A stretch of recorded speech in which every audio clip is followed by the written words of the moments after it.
Ako su svi na Balkanu jedan te isti ilirski narod, da li tu spadaju i Albanci, pošto ne pričaju istim jezikom kao i ostali? Da, Albanci su isto Iliri kojima je nametnut taj jezik tih ljudi koji su došli negdje iz Azije, koji sebe su nazivali ščipetari. I oni kažu unjam ščiptar. On ne kaže na tom ščipetarskom jeziku. Albanski jezik je ilirski jezik, koji su pričali Albani, jer Albani su ilirsko pleme.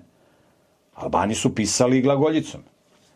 Ovaj današnji albanski, ovo što danas zove albanski jezik, on je uspostavljen početkom 20. veka, kad su stručnjaci iz Austro-Ugarske došli i pripremali teren za okupiranje Albanije i formiranje države Albanije koju su osnovali 1912. godine, kad su okupirali Austro-Ugarska, kad je okupirali. Onda su oni slali tu misionare, jer ti ljudi koji su govorili tim ščipetarskim jezikom, taj jezik se nije zapisivao. Službeni jezik koji su koristili Albanci do tada je bio slovenski jezik ili ćirilica. Znači, ćirilica nije srpski jezik, nego slovenski jezik, koji su Sloveni dobili od Grka, preuzeli od Grka. I oni su koristili slovenski jezik. Kao što su ovi Poljičani i Dalmatinci koristili ćirilicu, kao što je Hrvoje Vukčić Hrvatnić koristio ćirilicu, kao što je knez Miroslav koristio ćirilicu, ali to nije srpsko pismo. To je grčko pismo koje je nametnuto Slovenima, a Sloveni su moralno propadali i evo tu smo gde smo sada. I onda su prihvatali grčko pismo mesto da su otvarali svoje škole i čuvali i negovali glagoljicu. Ali nisu i sad.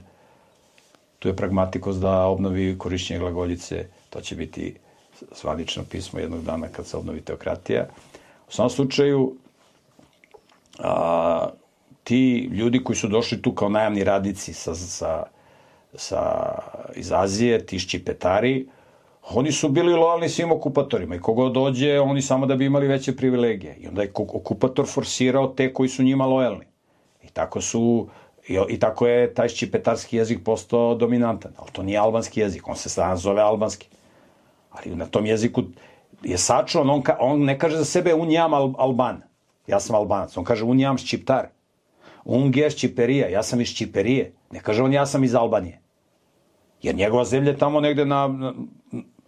tamo negde iz Azije, bila neka zemlja Ščiperija ili neki region, ni oni ne znaju, jer oni su bili, taj ščipetarski jezik se nije zapisivao. Ne postoji nijedan dokument na ščipetarskom jeziku, ne postoji. U tom periodu? Uopšte periodu.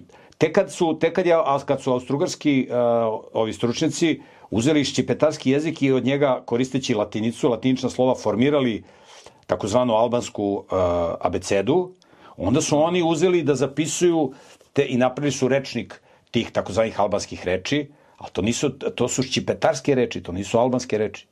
Razumeš? Kao što su ove reči koje ja i ti sad izgovaramo, to nisu srpske reči. To su indijske reči, to je indoevropski jezik, to je sanskrit. To nije, srpski jezik je jezik koji su govorili ti izvorni Srbi, odnosno Semiti.